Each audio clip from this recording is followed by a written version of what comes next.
Hi, Catherine. It's Mel. Okay, please forgive this video. I'm a little shaky. My partner's out of town on business, so I have to film this by myself, so I don't have the benefit of him filming me. So I'm one-handed here, plus I'm holding the phone with my other hand, so if it gets a little shaky, forgive me. I wanted to first show you how I change colors for the wedge, for each motif. I've written this out, like I said, on Ravelry, under that group. Um, this is the first wedge that's completed, right? So after I single crochet back,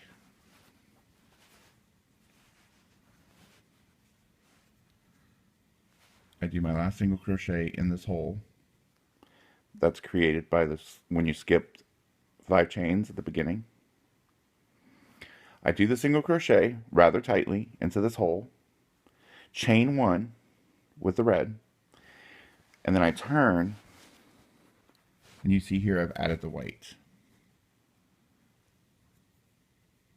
So I add the white, and I continue just with my next row of the new wedge. This will get real loosey-goosey here. Well, it is now because it's not, it's attached to a yarn end. But even when the yarn's already attached, it'll be loose. It's okay. Once you work your first 4 or 5 stitches, just reach back and yank on that yarn to tighten it up. Okay? So that'll be fine. What it does is it ends up giving you a really clean center. So you see how each wedge goes into a very fine point, except for your beginning one. And this was my issue. First of all, I didn't want a hole because, star mints don't have holes on them. If you don't mind the hole, that's fine. But the thing is that first wedge will give you, it looks wider because this is where the chain 5 is coming from to give you that space to crochet into. And I didn't like that very much. So what I did was I changed colors the way I just explained, gave you a really nice clean center. When I'm finished, I've already woven in my ends, except for the center one. You'll be left with the center red one, and I cut it pretty long. I give myself a nice 12 inches. And you can see how it comes off right here. What I do is I put it on a darning needle, and I catch each single crochet, the 2 legs. So I'll put it underneath that one. My white's the first one, and you alternate. White, red, white, red. Now your first red is going to be that weird wide wedge. But if you look closely, you see right here, you have that single crochet. That's the only part of this wedge that you're going to grab.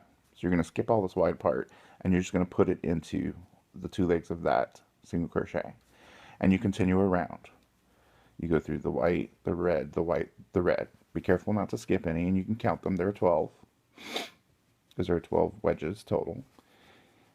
Once I got all the way around, I cinch it up, and what it does is it pulls down this single crochet that we went into after our white one, and it pulls its center, and it makes all of these look even.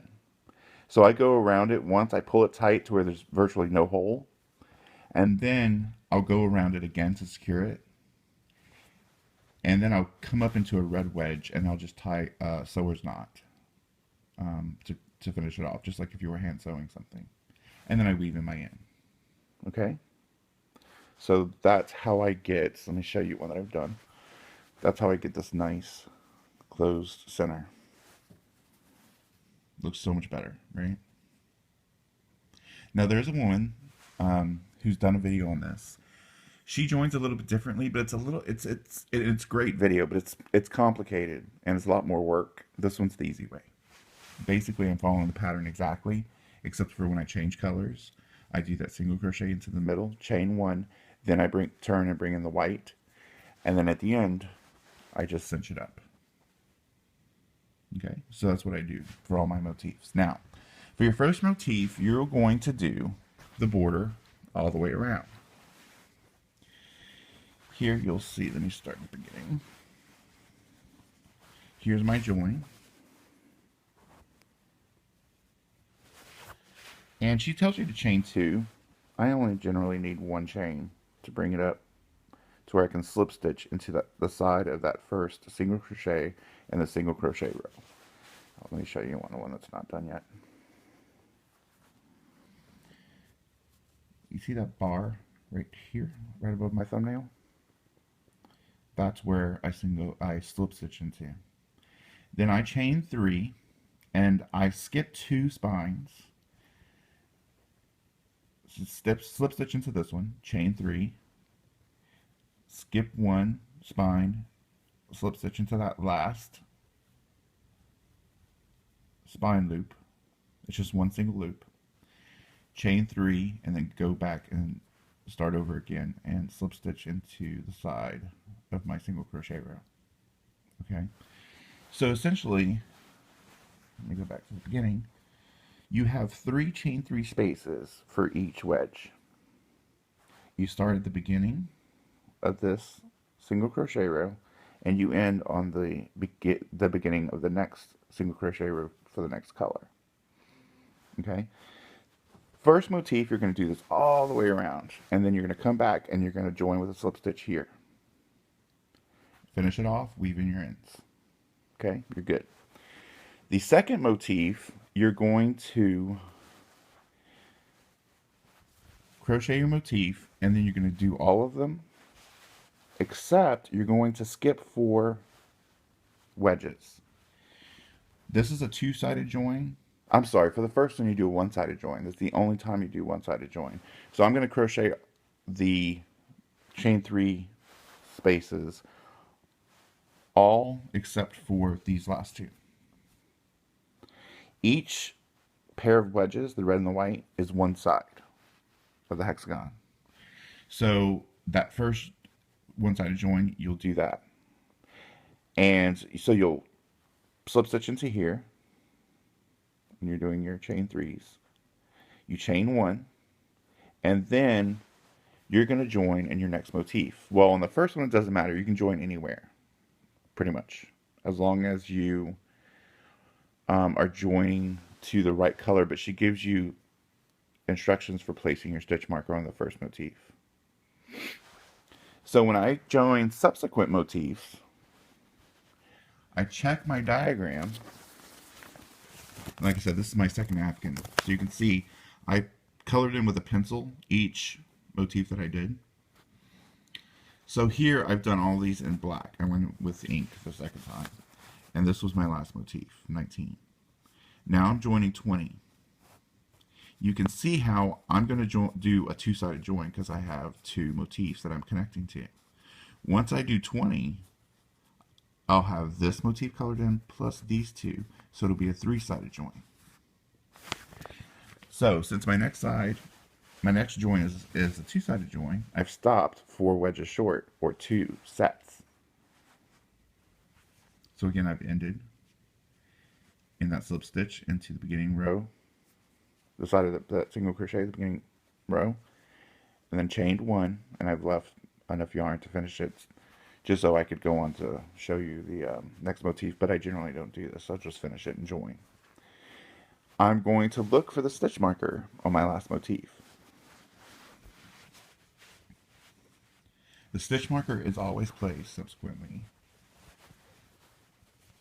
after your first 2 wedges are done. So I do my first wedge, do my second wedge, that last chain 3 space, that's where you're going to join every time your stitch marker. And that it's of no consequence for this motif. You'll use it when you join your next motif. So for the whole Afghan, you're going to use 2. So what I do, I'm ready to start my join. I will slip stitch into the chain that's marked with my stitch marker. And I actually slip into the chain. I don't do it around. It's much neater. So actually treat this like a stitch and go under the V. That center one. And then I connect to my spine, then I connect to the next one, and so on and so forth. Once this is joined, you should have 5 diamonds between each motif. Again, I'm sorry for the shakiness. So here you'll see I have 1, 2, 3, 4, 5. Every side will have 5 diamonds separating them. In the center of the motif, you have a hexagon.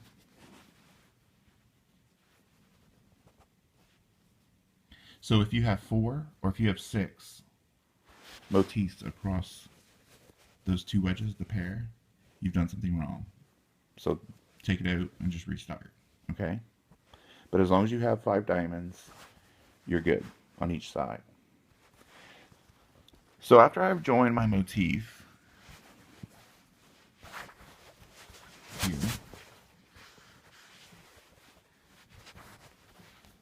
I don't need this stitch marker anymore. So I'll take this one off. I'll set it aside for my next motif that I make. And you'll see I'd already marked the end of that second wedge. So this is ready for when I attach my next motif. I just go to that space. So you just do that. You rotate your markers over and over. That's pretty much it. Again, I apologize for the quality of the video. Hopefully this is fine. If you have any questions, just text me back, or and I'll answer via text, PM, or I don't mind doing another video to explain something else. I did change up the border a little bit. I'll do a video on that as well. But you know, you're not going to be there for a while. So if you have any other questions, let me know. Good luck. I hope that helps.